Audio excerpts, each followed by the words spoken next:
Hey everyone, welcome to Kona. Can't believe I'm here. I'm literally pinching myself every day. It's such a dream come true to be here, and I really do see what all the fuss is about and why it's so cool and why everyone aspires to be here. Can't wait to get into all of that with you. I was hoping to do a lot more for my channel, but I've just been quite busy running around filming for Fuelin while I'm here, also writing a bit for Triathlete. But yeah, I wanted to share with you what I've been hearing, feeling, and seeing from the island. And yeah, I just went out for a surf and I was able to gather my thoughts a little bit. Didn't get any footage from that, but it looked a little bit like this. Okay, I'm just kidding. It was much bigger, don't worry. But anyways, like I said, I wanted to just tell you what I've been hearing, seeing, and feeling. Of course, we're gonna talk about the pros a little bit, but yeah, when I first arrived at the airport, I was like, man, I don't know why everybody says it's so hot here. It's not that bad. Like, I was in Cozumel last year, you know, this is fine. And then I went and did a run at the Energy Lab a couple days ago, and I honestly wondered how anybody even finishes the race. Like, it was so stinking hot. Like, I only went and ran there for about an hour and was filming some stuff for Fuelin, and I immediately like got a nosebleed and was like feeling chills and probably getting close to having heat stroke. Just an hour out there, so I got this whole newfound respect for any of you that might have done the race, and all of those women that are going to be racing on Saturday, and the pros who are going to be racing it in just over 8 hours. That is mind-blowing to me after being in that Energy Lab. I mean, those lava rocks really do absorb the heat and make it just like an oven out there. Whose idea to put that section on the part of the course is a really, really cruel person, and huge respect for all these athletes.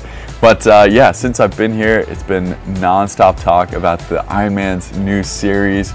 And yeah, I think it's going to be one heck of a year next year for a triathlon. Still trying to figure out what to make of all of it. And yeah, I'm sure I'll do a longer video on that coming up in the future. But for me, it's great news. Triathlon is growing. There's more money in the sport. It's a great time to be a professional. All the athletes at the press conference seem to love it. And yeah, for me, that makes my job a lot busier next year with the PTO, with the Ironman series, and also the Olympics coming up. So I will have a lot to talk about and also a lot to keep in order. Also, the other thing there's been a lot of talk about since being here is the women's bikes. Like, holy smokes, the professional women's bikes are just insane. I've seen a lot of them in person, and actually my favorite is Sky Manches. If you haven't seen it, this is it here. And yeah, that one it's just so eye-catching, and yeah, it looks different from all different angles. And let me know who's is your favorite down below. But then what else have I seen and heard during this time? Well, there's just so much talk about the pros. It's just such a stacked lineup. I was there at the press conference yesterday, and yeah, I just couldn't believe that they were all there, fit and healthy and ready to go. That hasn't happened all the time in the last few years, and so we're in for a real treat. I haven't met anybody or two people who have agreed on their picks. I haven't had somebody who's just like so sure of theirs that that's going to be the result. I don't even think the pros themselves have any idea who's going to come out on top. A lot of these athletes are just, they look so light and happy and ready to race. I mean, probably, yeah.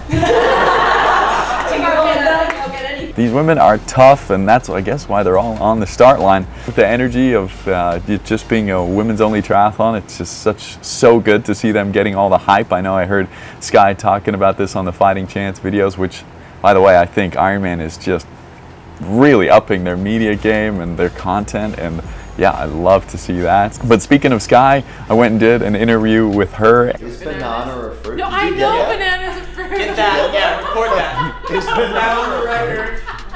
No, it's just because it's pure carbohydrate. Oh my goodness, don't sleep on Sky. She's a real dark horse in this race, in my opinion. She's been training the house down, and she just looks ready to race. And then another athlete that we did an interview with, Rachel Zelinskis, who I did a podcast with, she is in great shape, and she is also feeling pretty confident. So keep an eye out for Rachel. I think we could see her right up there with Lucy in that swim, and yeah, that would be my guess. So if you hear Rachel Zelinskas, don't be surprised. But then it was really interesting to see Jack Kelly's post on who the fans have voted for as the most likely to win, and that was Anne Haug, Taylor Knibb, Kat Matthews, Lucy, and Daniela. Those were the top 5. But then also I saw Try247 put up what the bookmakers in England have put the odds at, and that was Taylor Knibb in first place, Lucy Charles Barkley in second, and Anne Haug in third. So like I said, it's just all over the place, and yeah, I can't wait to see the few surprises and the few underdogs who shock us in the top 10. But yeah, loving life right now. Just wanted to put a quick candid video up. Thank you so much for supporting this channel all this time to help me get here and make this dream come true. And yeah, can't wait for the future. I'm so inspired to race here one day, but man, would it be tough. So kudos to everyone racing, and yeah, can't wait to support the women tomorrow and also do a race recap with my own footage from the race. That's pretty exciting. So thanks so much. We'll see you guys in the next one. Have a good one.